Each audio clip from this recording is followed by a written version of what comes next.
Well, good afternoon, YouTubers. Now, today I wanted to speak a little bit on a more serious subject that I'm sure many of you have experienced periodically or happen to live through, or live with, I should say, on a day-to-day basis. The word starts with an A. Do you know what it is? And Western civilization seems to be fraught with it. It's called anxiety. Oh yes, anxiety. The internal monster that plagues many individuals. So why am I talking about this particular subject? Well, let me tell you.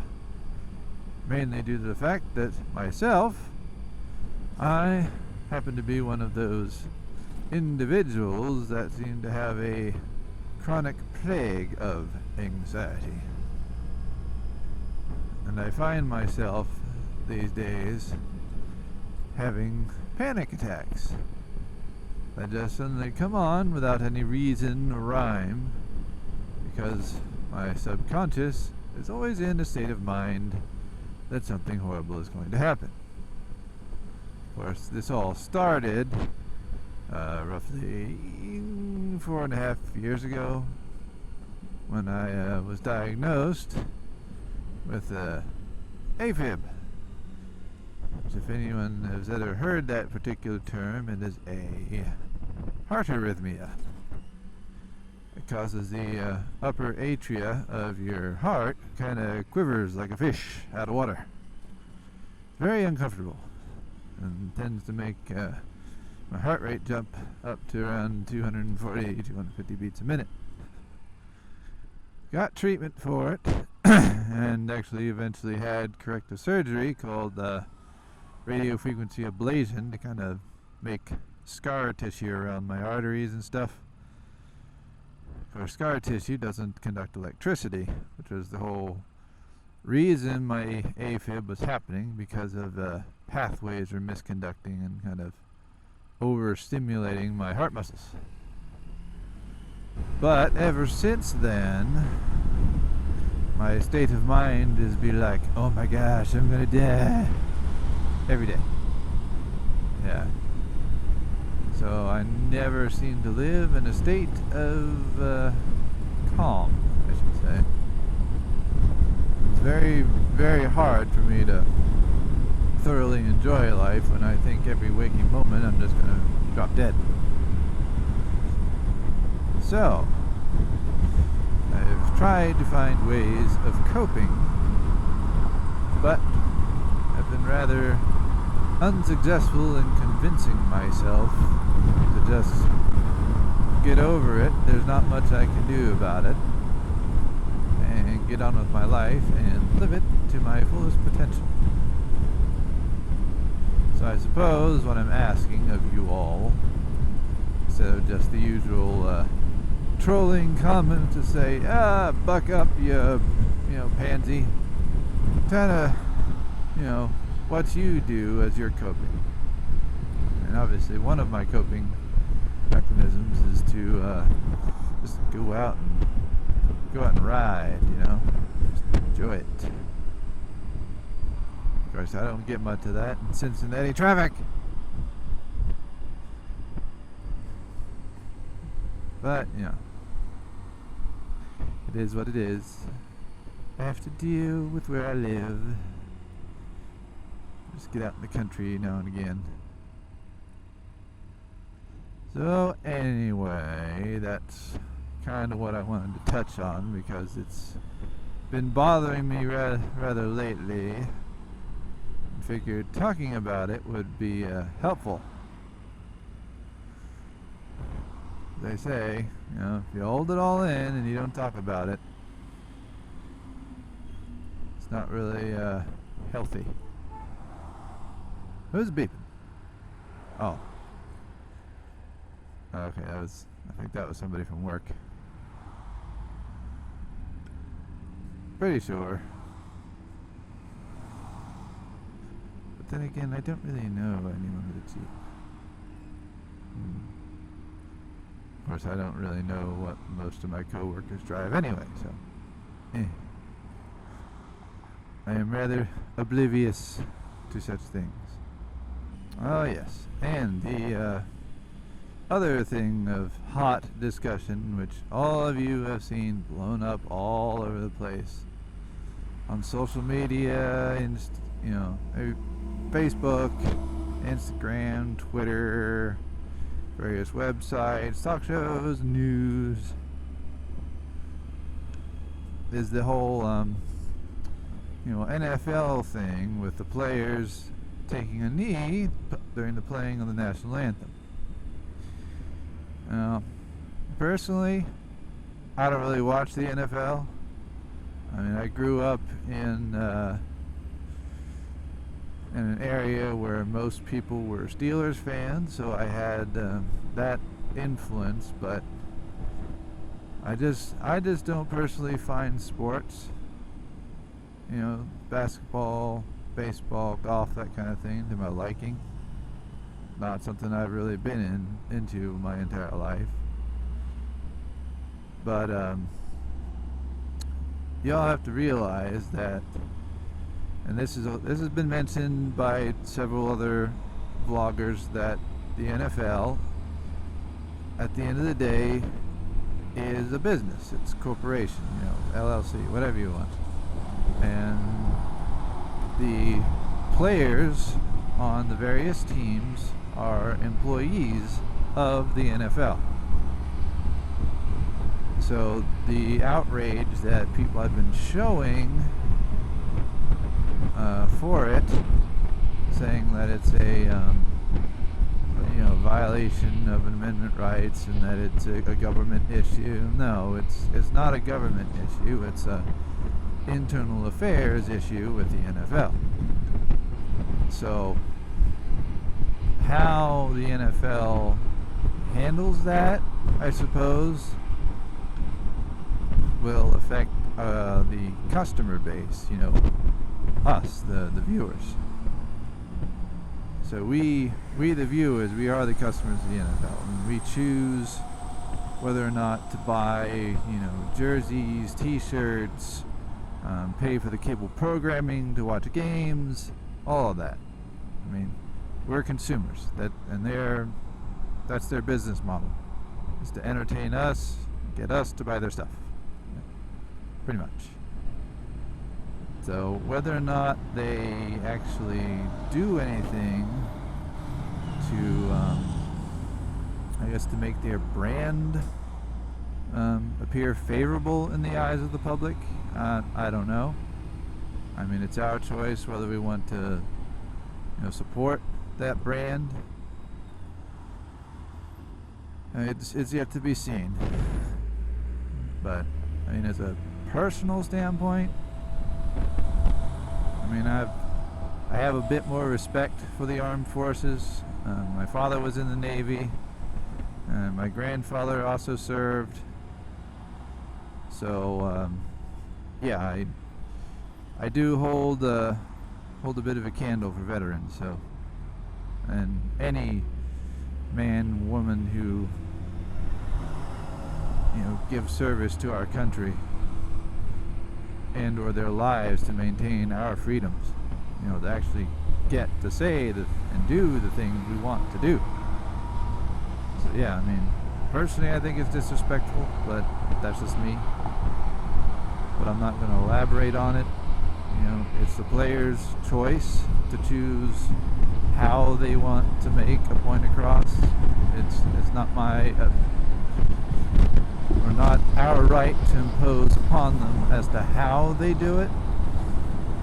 I just think they could have done it more tastefully. So yeah, there's that. But I'm not going to go any further on it because it's not something that we as the public really need to address. I think that's something that the players themselves need to do to kind of favorably make their points across. But oh well, I'm going to leave it at that and shut up about it. Ugh. Anyway, something else has also been bothering me. I'm sure you all have been watching some of the things and looking on anyone following Instagram, about our business. And truly, looking at your phone, not paying attention. Should have blew my air horn at her. Maybe that would have got her to look up. Anyway, where was it? Oh yeah, the business thing. Yeah, it's a lot of work to open your own business. It sounds great if you're willing to put in the effort to do so. And I tell you, there is a lot of effort. I have to give props to my fiance because she has been handling a lot of the vendor contacts, our website administration, and all the little technical background things that to make an online shop happen. I'm rather impressed with it, just so you all know that. The flip side of that is I've been doing the product design for a few things on for the motovlogging community, various adapters, battery packs, mounting solutions. Well, not battery packs, but things to mount power banks to your helmet, so you can attach charging cords to your GoPros and other brand action cameras to make sure that they have a charge that capture what you need to on longer duration trips. So you don't have to constantly change batteries out. That's one thing I can't understand about the Sony FDR-x3000 that I usually run with.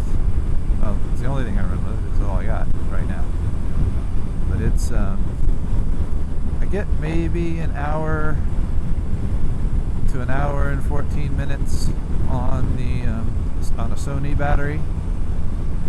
I get about 45 minutes on the aftermarket Chinese lithium batteries you can buy.